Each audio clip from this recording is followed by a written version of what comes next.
It is 8:40 on a Tuesday night, and Marcus is still sitting in the parking garage. The engine is off. He's been in the car for 11 minutes. He's not on a call. He's looking at his phone, at a recurring reminder that fires every Sunday at 9, that he has swiped away for 2 years without once doing what it says. It contains one word.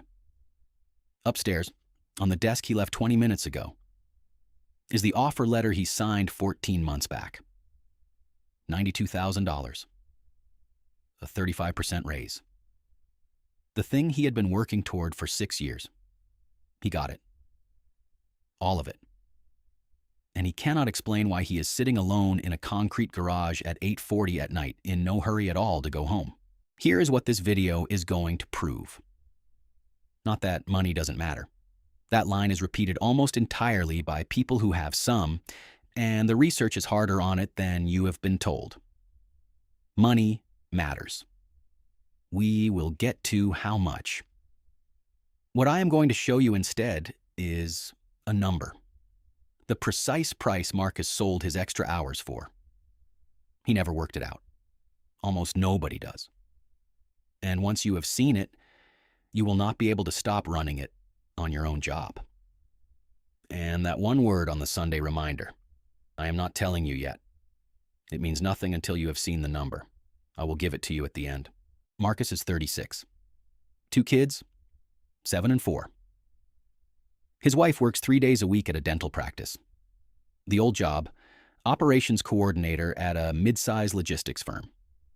$68,000 a year, 45 hours a week, a 20-minute drive, home by 6 almost every night. He did the school pickup on Tuesdays and Thursdays. The new job, operations manager at a bigger company across the city. $92,000. Better title, better logo, a team of 9. What the offer letter did not say is that the role runs 56 hours a week in practice, and that the office is 55 minutes away in morning traffic. Not on a map. In traffic. And that once Marcus lost the pickup, his son needed after-school care 4 days a week. The money was real, by the way. They cleared a credit card that had been sitting there since 2023. They took the kids to the coast for a week. His wife stopped doing the thing where she checks the balance before buying groceries. He is not ungrateful. That is the part people get wrong about him. He is confused. He got the raise. And something went down. The obvious explanation is burnout, work-life balance. He needs boundaries. Let's take that seriously for a second because it is not stupid. Marcus is tired. He answers email at 10 at night. He has that low hum on Sunday afternoons that anybody with a demanding job will recognize. But here's why the boundaries answer fails. Marcus already tried it, twice. He blocked his calendar after 6. He held it for about 9 days both times, and it collapsed. Not because he is weak, but because the job genuinely requires those hours. That is what the job is. Boundaries are advice about behavior. Marcus does not have a behavior problem. He has a pricing problem. Look at how the decision was actually made. He put 2 numbers side by side. 68,000, 92,000. One is bigger. Done. But a salary is not a number. It is a fraction. There is a price on top and a quantity underneath. Dollars over hours. Marcus compared the top of the fraction and never once looked at the bottom. And nobody made him.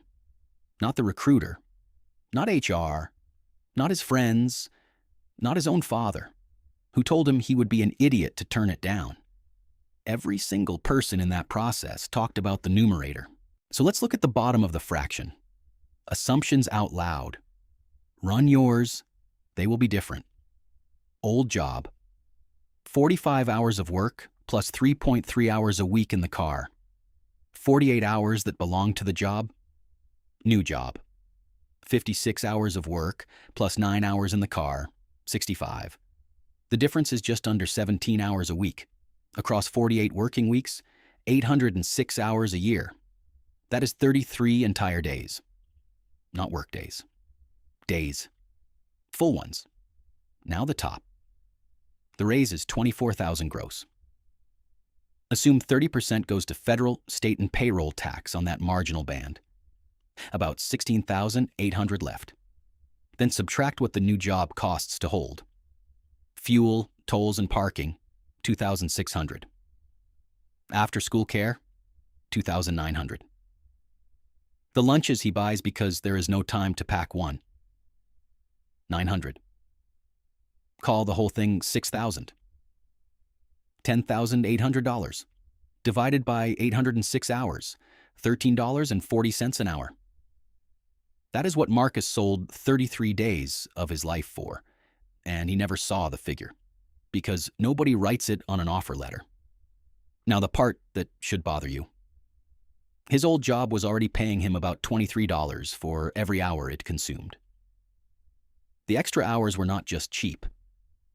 They were worth less than the hours he already had. Across the whole package, his real rate fell from $23 an hour to about $20. He took a 35% raise and gave himself a pay cut. It was invisible because it happened in the denominator, which makes the conclusion obvious. Stop chasing money. Money is a trap. Except that is wrong, and this is where almost every video on this subject lies to you. You have heard that happiness stops improving above $75,000. That comes from Kahneman and Deaton, 2010. It was a real finding. In 2021, Matthew Killingsworth ran a much larger study. Over 30,000 American adults, sampled in the moment through an app, not asked to remember. No plateau. Well-being kept climbing with income. Past 75, past 100, straight through the top of the sample. Two respected results, flatly contradicting each other. So in 2023, Killingsworth, Kahneman, and Barbara Mellers sat down together to work out who was wrong. The answer was both, partly. For most people, more money kept making life better with no ceiling in sight.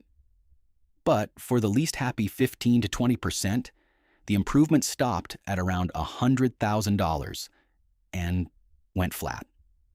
Read that again, because it is the whole video. Money keeps working, unless something is already wrong. If something is already wrong, money is the one thing that stops working.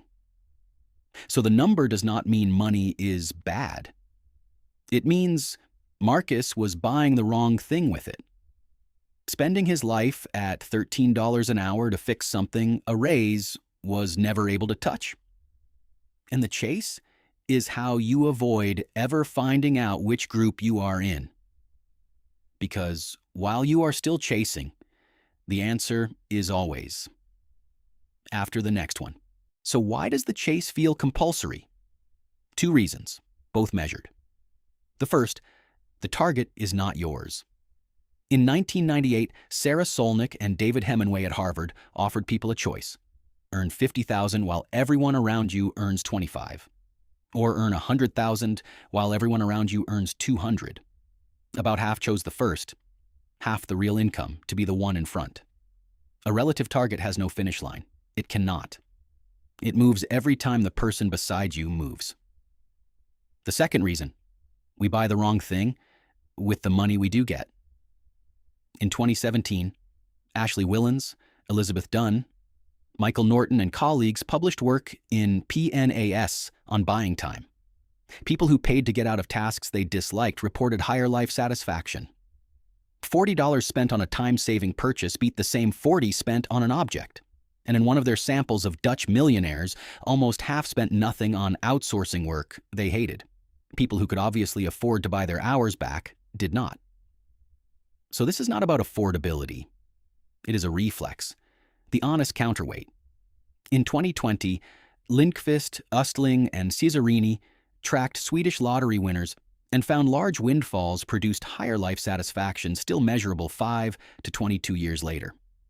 Money durably improves lives. Anyone telling you flatly that it does not is selling you something. Marcus's problem is not that he wanted money, it is that he did not get money. He got a bigger number and a smaller life, and those are not the same transaction. 4 things. All of them take a calculator and nothing else. 1. Work out your real hourly rate. Take-home pay, divided by every hour the job consumes. Not contracted hours, consumed hours. The commute, the email at 10. The Sunday afternoon you spend bracing. Any hour that only exists because of that job goes on the bottom. 2. Price every raise before you accept it. Extra take-home minus extra costs, divided by extra hours. If that figure is below your current real hourly, it is a pay cut with a bigger number printed on it. Ask for the hours in writing. Drive the commute once at 8 in the morning before you sign anything. 3. Set a stopping number and a date. Not more. A figure and a deadline. This much by then, and at that point I stop optimizing for income and start optimizing for something else. Without a stopping rule, you do not have a goal. You have a direction. And a direction can be walked forever. 4. Buy back 1 block of time this month and pay attention to what happens. Not a treat. An hour of something you genuinely hate handed to somebody else. Willen's finding is cheap to test, and most people never test it once. And one that costs nothing at all. For 1 week before you agree to anything at work, say the hours out loud in the room. That is about 6 hours. Not as a refusal, just so that somebody finally is saying the denominator. 2 years ago, before any of this, Marcus and his wife sat at the kitchen table on a Sunday night and worked out what they actually needed. Not wanted. Needed. Mortgage, childcare, food, insurance, a real holiday once a year, something going into savings every month. The figure they landed on was $85,000. Marcus set a recurring reminder for 9 o'clock every Sunday so he would have to look at it. 1 word, so he could read it without unlocking anything. The word is enough. He is on 92,000. He passed his own number 14 months ago and has never once noticed that the reminder had already been answered. It still fires every Sunday at 9. He still swipes it away. That is the actual failure, not greed. He wrote down a finish line, then stopped reading it. And a finish line you do not read is just a wall you run past in the dark. Which brings us back to the garage. 8:40 on a Tuesday, engine off, 11 minutes. He is not sitting there because he hates the job. He is sitting there because it is the only stretch of the day that nobody has a claim on. 11 minutes he did not sell, so go and work out your own number. Take home, divided by every hour that job takes from you. Then put it in the comments, your real hourly, and whether it came out higher or lower than you thought it would.